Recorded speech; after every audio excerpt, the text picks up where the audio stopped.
दोस्तों, समुद्र हमेशा से ही रहस्यों से भरा है, लेकिन अटलांटिक महासागर का एक ऐसा हिस्सा जिसे आज भी लोग डर और हैरानी से याद करते हैं। ये जगह है बर्मुडा ट्रायंगल। ये क्षेत्र 3 बिंदुओं से बनता है, फ्लोरिडा, बर्मुडा और प्यूर्टो रिको। इन तीनों जगहों को मिलाकर एक त्रिकोण बनता है, उसे ही हम बर्मुडा ट्रायंगल कहते हैं। कहा जाता है इस जगह की सबसे अजीब बात ये है कि यहाँ पर कई जहाज और कई हवाई जहाज रहस्यमय तरीके से गायब हो चुके हैं, और जब भी खोजबीन की जाती है तो ना तो कोई मलबा मिलता है और ना ही कोई शव, मानो ये जहाज और इनके लोग कहीं हवा में घुल गए हों। साल 1918 में USS साइक्लोप शिप, ये अमेरिकी नौसेना का एक विशाल जहाज था जिसमें 300 से ज्यादा लोग सवार थे। जहाज कैरेबियन से निकलकर बाल्टीमोर की ओर जा रहा था, लेकिन बर्मुडा ट्रायंगल में एंटर होने के बाद ये जहाज अचानक से गायब हो गया। ना कोई SOS इन्फॉर्मेशन और ना ही कोई सिग्नल। आज तक इस जहाज का कोई भी पता नहीं लगा पाया। और फिर इसके ठीक 3 साल बाद यानी सन 1921 में कैरोल डेयरिंग जहाज, ये एक व्यापारिक जहाज था जो बर्मुडा ट्रायंगल में खाली मिला। जहाज पर खाना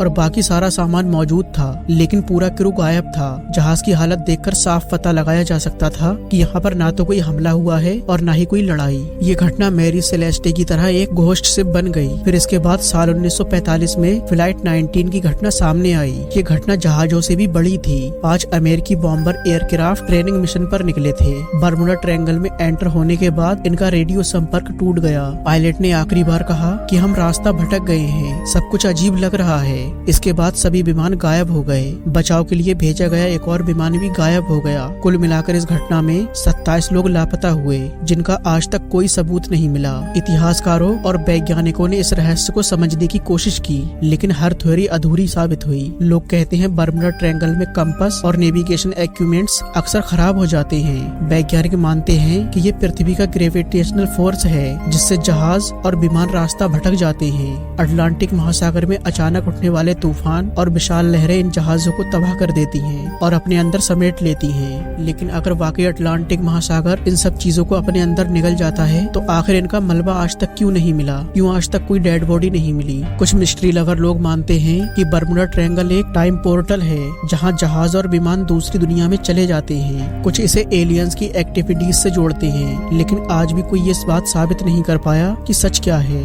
दोस्तों, इस वीडियो में आप जहाजों से जुड़ी कुछ ऐसी घटनाएं जानोगे जिन्हें जानकर आप हैरान हो जाओगे, तो वीडियो को आखिर तक जरूर देखें। नंबर 2, साल 1872 में अटलांटिक महासागर की ठंडी लहरों के बीच एक जहाज तैर रहा था। नाम था मैरी सेलेस्टे। ये जहाज न्यूयॉर्क से इटली के लिए रवाना हुआ था। जहाज पर 10 लोग थे, कैप्टन, उनकी पत्नी, उनकी छोटी बेटी और बाकी क्रू। जहाज में शराब से भरे बैरल का कार्गो था और सफर बिल्कुल नॉर्मल था। लेकिन कुछ हफ्तों बाद 5 दिसंबर को एक और जहाज दी ग्रेटिया ने समुद्र में मैरी सेलेस्टेस को देखा। दूर से तो मैरी सेलेस्टेस बिल्कुल नॉर्मल लग रहा था, पाल खुले थे, जहाज तैर रहा था। मगर जब कप्तान और उसके लोग जहाज पर चढ़े तो उन्हें एक अजीब सा सन्नाटा मिला। जहाज पूरी तरीके से खाली था। खाना, पानी, कपड़े, नेविगेशन सब कुछ अपनी जगह पर थे। कार्गो भी लगभग सेफ था। जहाज को देखकर साफ पता लगाया जा सकता था कि यहाँ पर कोई भी हमला या लड़ाई नहीं हुई है। लेकिन जहाज की सारी लाइफ बोट्स गायब थी। इसका मतलब था कि क्रू ने जहाज छोड़ दिया था। लेकिन सवाल अब भी वही है, आखिर क्यों? इतिहासकारों ने कई अंदाजे लगाए। कुछ कहते हैं कि शराब के बैरल से गैस लीक हुई होगी, जिसके धमाके का डर पैदा हुआ और क्रू ने जल्दी से जल्द जहाज छोड़ दिया। कुछ मानते हैं कि पानी भरने के डर से उन्हें लाइफ बोट से भागने पर मजबूर होना पड़ा। लेकिन सच्चाई ये है कि आज तक कोई भी ठोस सबूत नहीं मिला।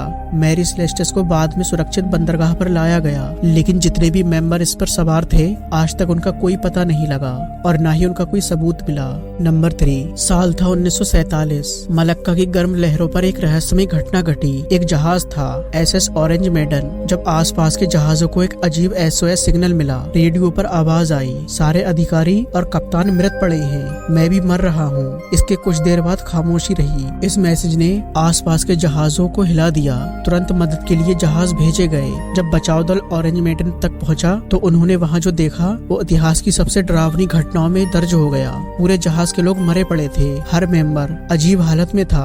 आंखें खुली थी, चेहरे पर डर और दर्द था, जैसे मौत से पहले उन्होंने कुछ भयानक देखा हो। लेकिन हैरानी की बात ये थी कि जहाज पर कोई भी चोट या लड़ाई का निशान नहीं था। हथियार, सामान सब कुछ सेफ था। जाँच शुरू हुई ही थी कि अचानक जहाज पर धमाका हुआ और ऑरेंज मेडन आग की लपटों में घिर गया। कुछ ही देर में ये समुद्र की गहराइयों में डूब गया। इस तरीके से इसके साथ सारे सबूत भी हमेशा के लिए गायब हो गए। इतिहासकार और रिसर्चर्स भी आज तक इस घटना को नहीं समझ पाए। कुछ कहते हैं कि ये जहाज खतरनाक रासायनिक और गैस से लदी थी जो लीक होकर क्रू मेंबर और पैसेंजर की मौत बनी। कुछ मानते हैं ये घटना कार्बन मोनोऑक्साइड या जहरीली गैस से हुई। कुछ लोग इसे सुपरनेचुरल पावर्स या समुद्री शाप से जोड़ते हैं, लेकिन सच्चाई ये है कि जहाज के डूबने के बाद कोई भी सबूत नहीं बचा। यही वजह है कि एसएस ऑरेंज मेडन का रहस्य आज भी अनसुलझा है। नंबर 4, साल था 1909। दक्षिण अफ्रीका के तट पर एक नया जहाज समुद्र को चीरता हुआ सफर कर रहा था। इस जहाज का नाम था एसएस वार्ता। इसे उस समय का समुद्र का टाइटैनिक भी कहा जाता था, क्योंकि ये मॉडर्न फैसिलिटीज से लैस था और व्यापार के साथ साथ यात्रियों को भी कंफर्टेबल सफर देने के लिए बनाया गया था। इस जहाज पर उस सफर में 200 से ज्यादा लोग सवार थे, यात्री, व्यापारी और क्रू। जहाज डरबन से केप टाउन की ओर जा रहा था। सफर बिल्कुल नॉर्मल लग रहा था, लेकिन अचानक से ये जहाज समुद्र में कहीं गायब हो गया। ये जहाज रास्ते में कई पोर्ट पर भी रुका। जहाज को आखिरी बार एक और जहाज ने देखा था जब ये केप टाउन की ओर बढ़ रहा था। इसके बाद एसएस वार्ता कभी दिखाई नहीं दिया, ना कोई SOS मैसेज और ना ही कोई सिग्नल। जब खोजबीन की गई तो ना ही कोई इसका मलबा मिला और ना ही किसी क्रू की बॉडी। इतिहासकारों के लिए ये सबसे बड़ी पहेली बन गई। इतने बड़े जहाज का अचानक से गायब हो जाना बिना किसी निशान के आज भी एक रहस्य है। घटना के बाद कई थ्योरी सामने आई, जैसे समुद्री तूफान, डिजाइन की खामियां, समुद्री कर्ज या फिर ह्यूमन एरर। कुछ लोग मानते हैं कि ये भयंकर तूफान में फंसकर डूब गया होगा, और वहीं पर कुछ लोगों ने जहाज की डिजाइन पर भी सवाल उठाए कि इसका संतुलन ठीक नहीं था, ये भारी लहरों में पलट सकता था, इसलिए शायद समुद्री तूफान की वजह से ये जहाज पलटकर समुद्र में डूब गया होगा। लेकिन इस घटना को बहुत से लोग बरमुडा ट्रायंगल के साथ हुई घटनाओं से जोड़ते हैं। वो लोग ये मानते हैं कि ये जहाज भी किसी रहस्यमय शक्ति का शिकार हो गया होगा। नंबर 5, साल था 1955। प्रशांत महासागर की विशाल लहरों पर MV जोईता नामक एक जहाज सफर कर रहा था। ये शिप समोआ से टोकेलाऊ की ओर जा रहा था। जहाज पर 25 लोग सवार थे, यात्री, व्यापारी और क्रू। लेकिन कुछ दिनों बाद समुद्र में खोजबीन करने पर जोईता मिला, और जो नजारा था उसने सबको हैरान कर दिया। जहाज आधा डूबा हुआ था लेकिन तैर रहा था। जहाज का रेडियो चालू था, खाना पीना सब मौजूद था, मेडिकल किट खुली हुई थी। लेकिन इसकी जो सबसे अजीब बात थी कि जहाज पर कोई नहीं था। 25 लोग रहस्यमय तरीके से गायब थे। लाइफ बोट्स और नेविगेशन इक्विपमेंट्स भी गायब थे। जांच से पता चला जहाज में पानी भर गया था, लेकिन पानी इतना नहीं था कि जहाज के मेंबर को जहाज छोड़ना पड़े। सवाल यही है कि आखिर क्रू ने जहाज क्यों छोड़ा, वो कहाँ गए और आज तक वापस क्यों नहीं मिले। आज तक MV जोईता का रहस्य अनसुलझा है।